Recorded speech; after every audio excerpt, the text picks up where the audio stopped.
Hello and welcome to Professor Patrick Byrne from Boston College, Emeritus Professor of Philosophy and a recent author of a book on ecological ethics, about which we'll talk in a moment.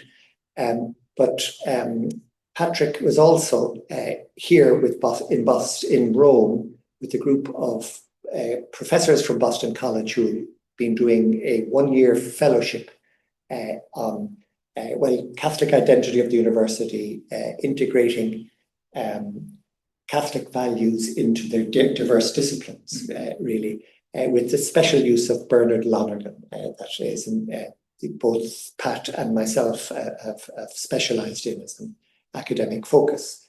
So that's Pat. As you know, we're presenting this recorded video as part of the workshop in our conference, 10 Years of Laudato Si, Challenges and Hopes.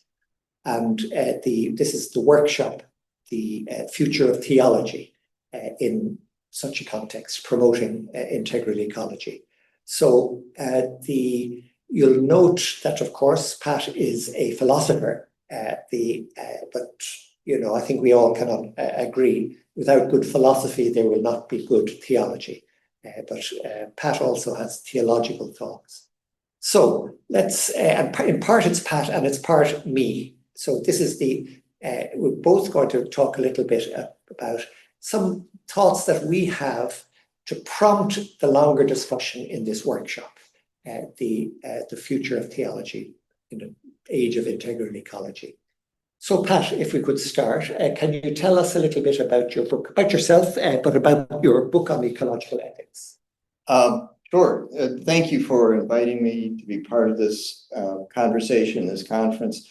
It's an absolutely essential and vital set of concerns, and I'm glad to be participating in this. I was at a similar conference at Marquette University in the United States in March. And again, that was also dedicated to looking at the 10th anniversary of Laudato Si.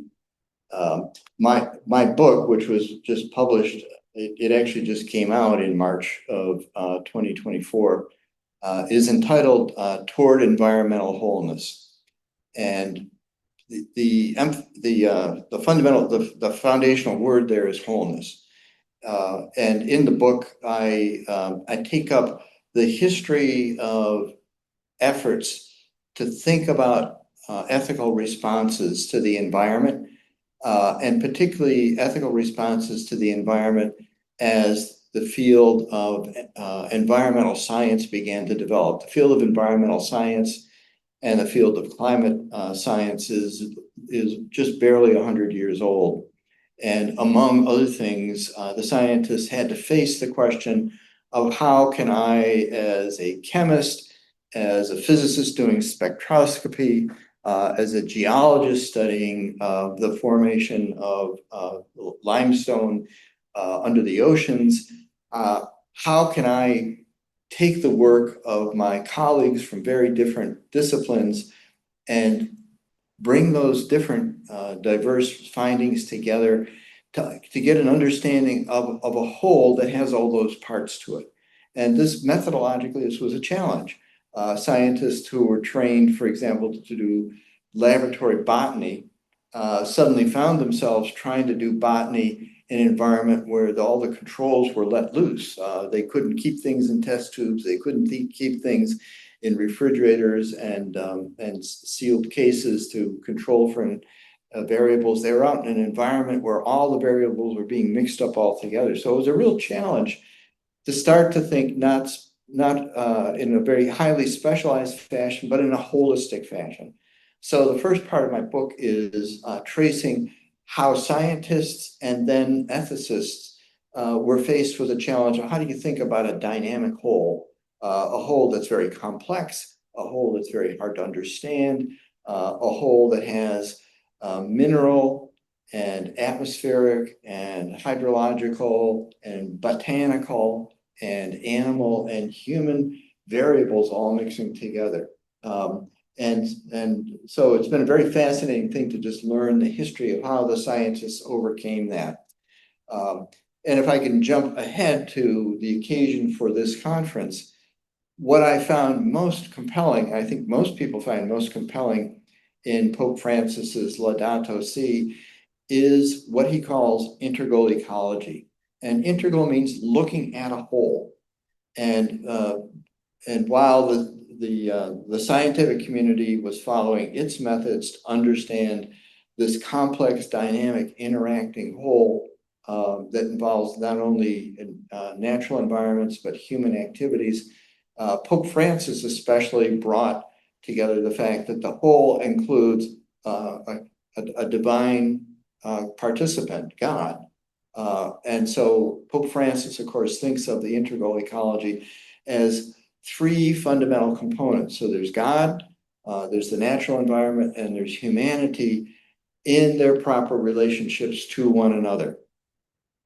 And as he says in the letter, when one of those relationships is disrupted, it disfigures the rest of the relationships.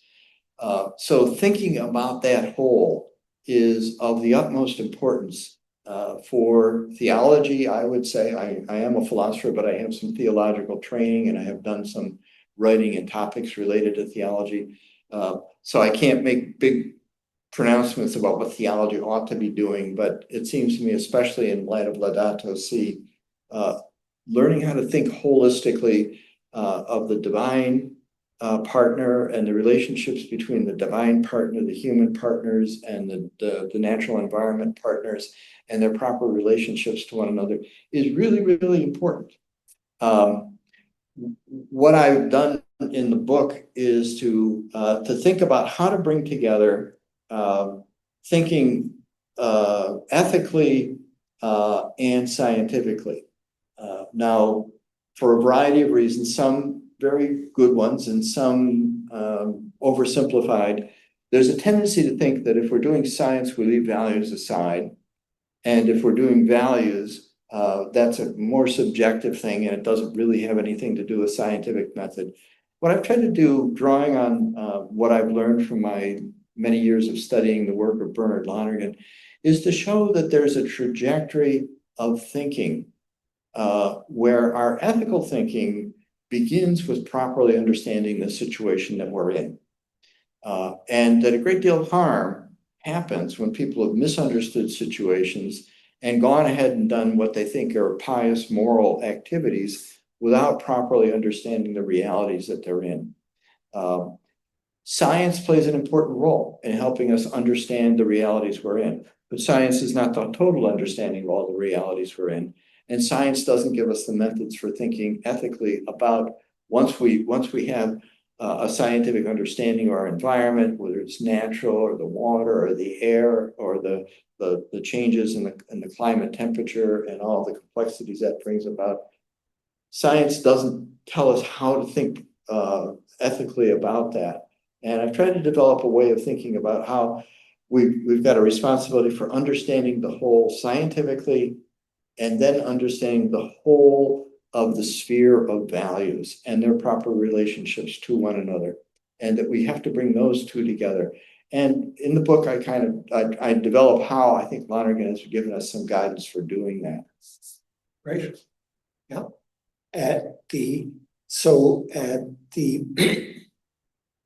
Could you then just talk about, I'm going to talk with you maybe later about the properly theological moment and exactly how it relates to the ethical moment, for example. Could you talk a little bit about the GEM Fellows? You know why I'm asking this. Sure. So we have a program at Boston College. It's now in its 5th year that I started.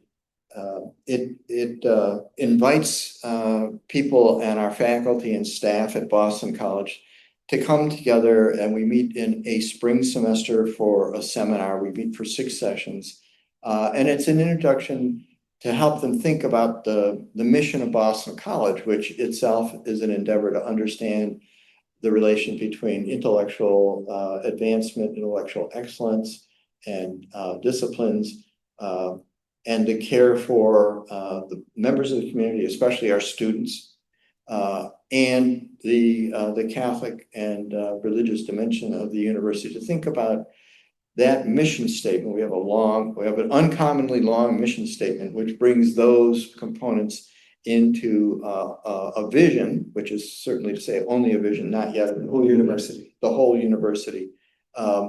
But then we hire people who are specialists in this and specialists in that, and in their training before they come to the university haven't necessarily had the time or the opportunity to think about how does their specialized set of skills and disciplinary methods, how does that relate to something larger, something whole? And so the GEM Fellows is an opportunity for folks who are open to that as a possibility to come together and to learn some ways of thinking about that, to look within the depths of their heart at the mission statement of the university, and to begin to think about not what do I do in my specialized set of skills alone, but how do those specialized sets of skills and myself, how can they fit into this broader vision of the university that cares for the whole person?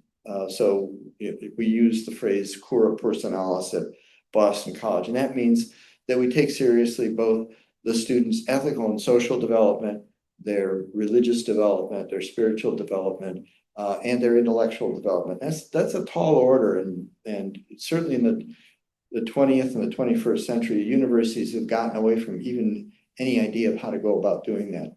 So we bring together anywhere from 6 to 10 people. We spend a spring semester investigating different ways of thinking about this. We rely on the work of Byrne and Lonergan to help us think about those issues. And then at the end of that spring semester, each person identifies a project that they're going to undertake at the university to further the mission of the university, something within their discipline. So the group that was with us here today, we had professors from the nursing school, from sociology, from English literature, a poet, from the library, and from economics, and who am I forgetting? There was a sixth person. So those people were represented. They each did a very individual, creative project, identifying something that they thought needed attention in the university. And they spent the following academic year implementing this project, working with students on loneliness, for example. The sociologist professor did a course for seniors to reflect on their lives using the Ignatian Exam and in relationship to the works of R.J.J. Tolkien. And it was just a marvelous thing to see how, given this opportunity to think and to implement something in this way, the kinds of things they did and the benefits that it's brought to the university, to its students. And in some, oh yeah, that's right, the other person was from human resources, and she focused on, and when there's difficulties that arise, disciplinary difficulties that arise within the staff, how do you bring about reconciliation? So she's bringing a restorative justice approach to disruptions within relations within the workforce to restore the community. So these are some of the things that we do with the GEM Fellows program at Boston College. And GEM means what? Oh, so GEM is an abbreviation for a technical term from Bernard Lonergan's vocabulary. It stands for Generalized Empirical Method. The reason he uses the word generalized is he understood that there's a methodical way of reflecting on our internal experiences, what he called the experiences of consciousness. And those would involve the experiences of paying closer attention to things in our world, paying attention especially to the questions that arise within us, questions which we often dismiss and ignore, often at our own peril, and certainly socially at our peril when a society ignores questions. To paying attention to how we come to answers to those questions, paying attention to the feelings that we have about what is good and what is evil in our world, and paying attention to how we go about making good and objective decisions. So it's a method that extends from the sense experiences of the external world to incorporate a method for reflecting on the experiences that we have in our own consciousness of thinking and deciding and loving. Okay, thank you so much. I had the honor of accompanying these fellows as they were presenting their final year report. They come to Rome, to the Gregorian, to do that. It has been absolutely uplifting. So can I try to spontaneously produce a few theological thoughts, or maybe you could even ask me any questions if you want. So relating theology to what Pat has been saying, but maybe before that, I repeat, without good philosophy, there's no good theology. We note what he was saying about the GEM fellows, how closely related it is to our talk of yesterday about the university as a laboratory of culture. So actually, a first comment I want to make about, well, theology and its relationship with philosophy is that there is an autonomy to philosophy. And, nobody's forcing the professor of physics of Boston College to be a Catholic, for example. What we are talking about is the encouraging the authentic use of reason, really. And this is the point about the generalized empirical method. But being capable of this and doing this are two different things. Certainly Bernard Lonergan invokes the very classical Christian theological principle of, well, fallen human nature. We have a potentially good human nature, but we just don't use it. So there is sin, there's bias, there's the distorted habits that we inherit from our culture. So this great ideal that we've been enunciating, as often as not, doesn't happen. So theology makes, well, to use Lonergan's terminology, religious conversion prompts a development from above, which heals development from below. So you can talk about intellectual conversion and moral conversion as development from below. We're capable of this. But in practice, we just don't do it. So there is this supernatural intervention, to use that old-fashioned terminology, that occurs in the heart of everybody if they're open to it. This invitation to graced transformation by God. That can then kickstart the process of moral and intellectual regeneration and holistic operating. So that's really a first thing. Where does theology enter this? Allow me some sort of random thoughts in a way, but looking at society, grace is already at work. So Lonergan will say, as well as vectors of progress and decline in society, there is already at work a vector of redemption, which involves the reversal of decline and the promoting of progress. So social analysis always involves being able to identify all three. Now, in many ways, the theologian is incompetent in the details of progress. Not bad on the details of decline, although that ethics can handle the biased divergence from authentic progress at a social cultural level. But theology deals with an understanding of what is graced transformation in the subject and how to spot that already happening in culture, and then how to be a catalyst of its happening more. So the redemption of culture, the redemption of history as being the proper task of theology. Another phrase for the function of theology. Theology mediates between a cultural matrix and the significance and role of a religious tradition within that matrix. So just finally turning to ecology, obviously the damage to the environment is the mother really of all demonstrations of decline in our culture at the moment, because if it keeps going, we'll be so destructive of ourselves that so many other ills follow. So likewise, the appeal for integral ecology is primarily an appeal not just to fellow Christians or other even religious people. So it's primarily a philosophical appeal to integrate certainly ethics with all the other scientific dimensions of being concerned for ecology. But in the end of the day, just putting it sociologically, the importance of theology is going to be that, religion helps motivate people to have the kind of ethical concern that can include integral ecology.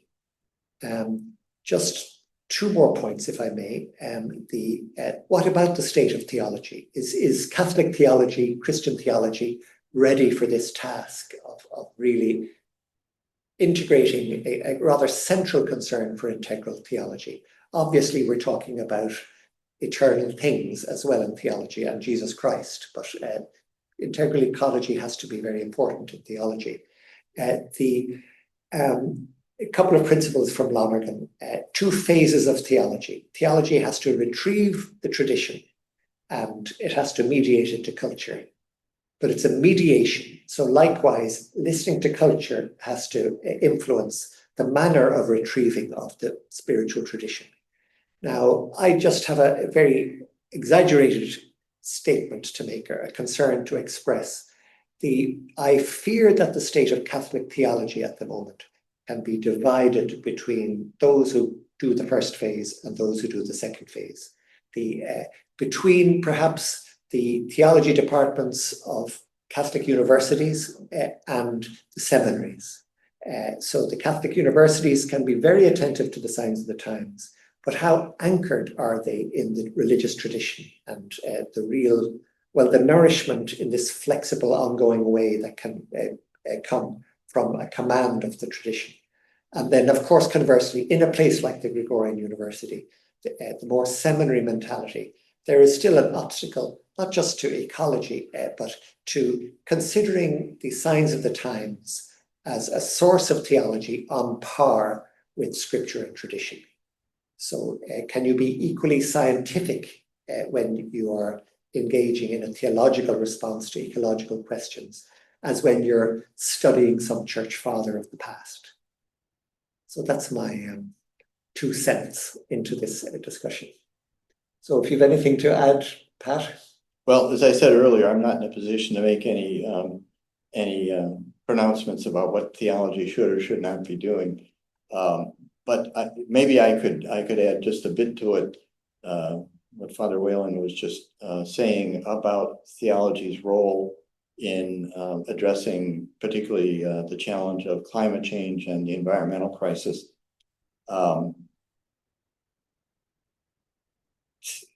In my way of thinking, theology is to a large extent a reflection on grace.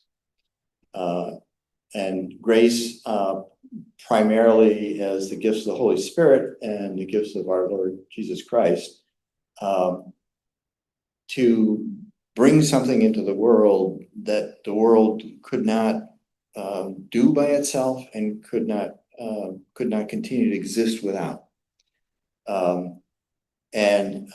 There's the phrase that I've learned, and I honestly don't know whether it came from St. Augustine or somewhere else, the Latin phrase of gratia sanans and gratia allevans.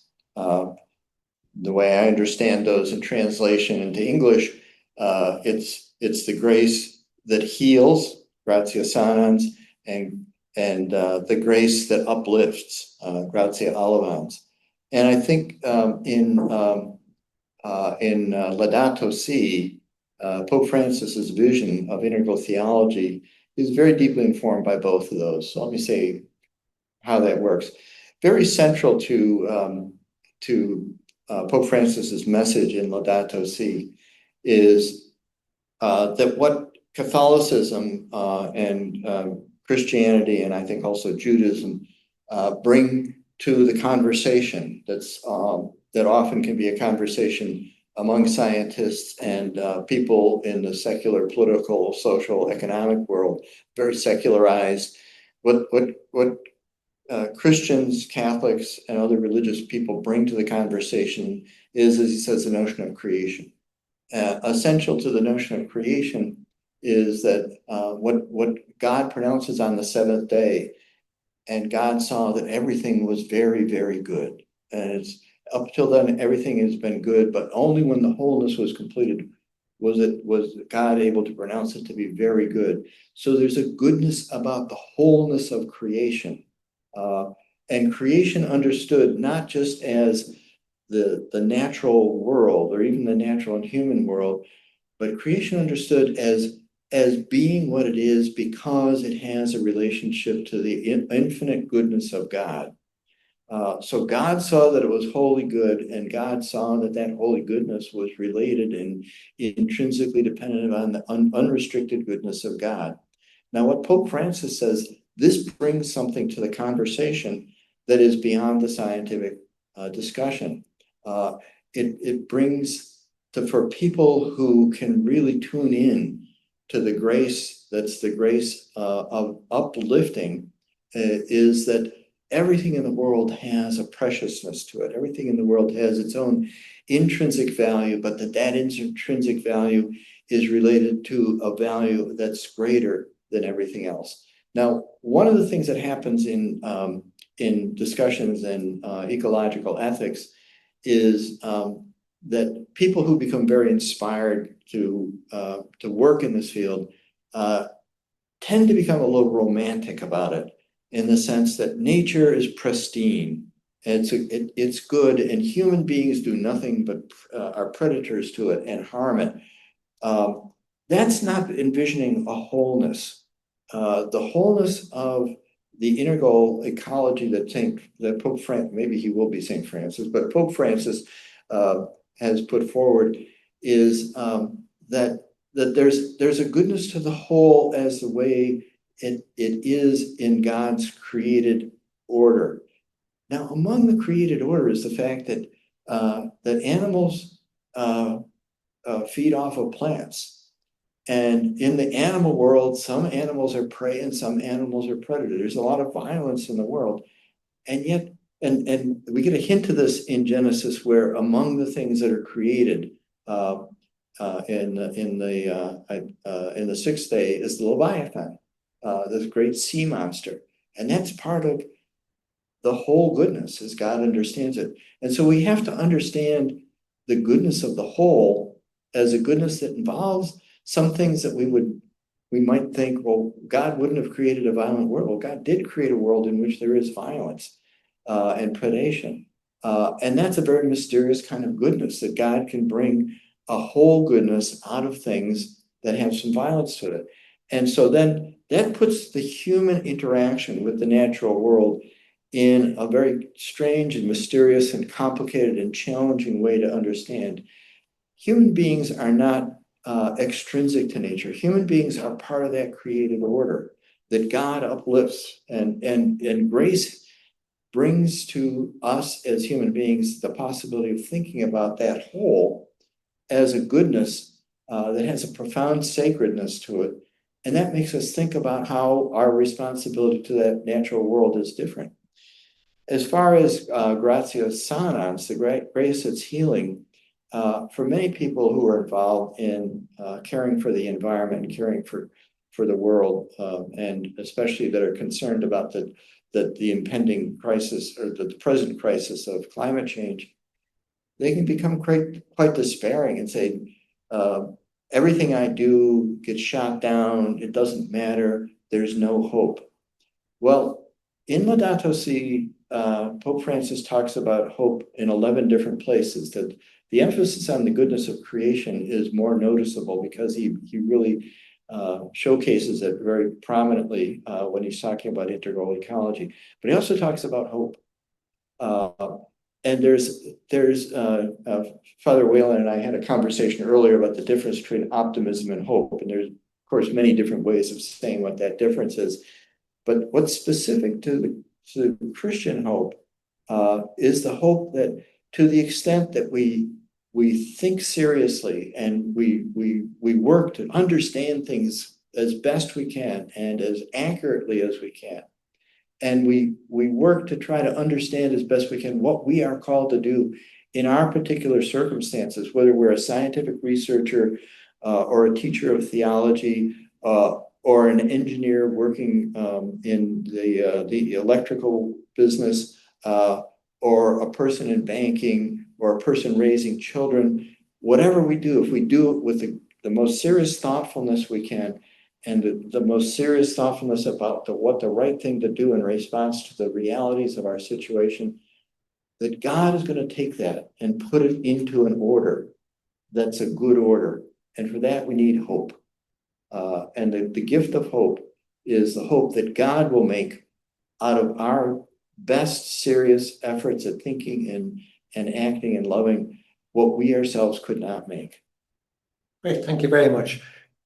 Pat is more of a theologian than I am. So.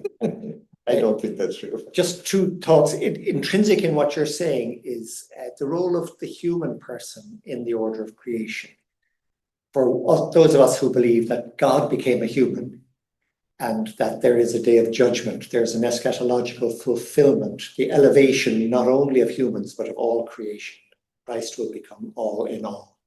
So how do we get our heads around that in a conference like this? So thank you, Pat. Thank you. We hope this is helpful for the further discussion in this workshop. And of course, we're recording this because Pat has not been able to stay on here in Rome and be with us for the conference. So thank you again, Pat. Well, thank you for inviting me. It's been a pleasure to talk to you.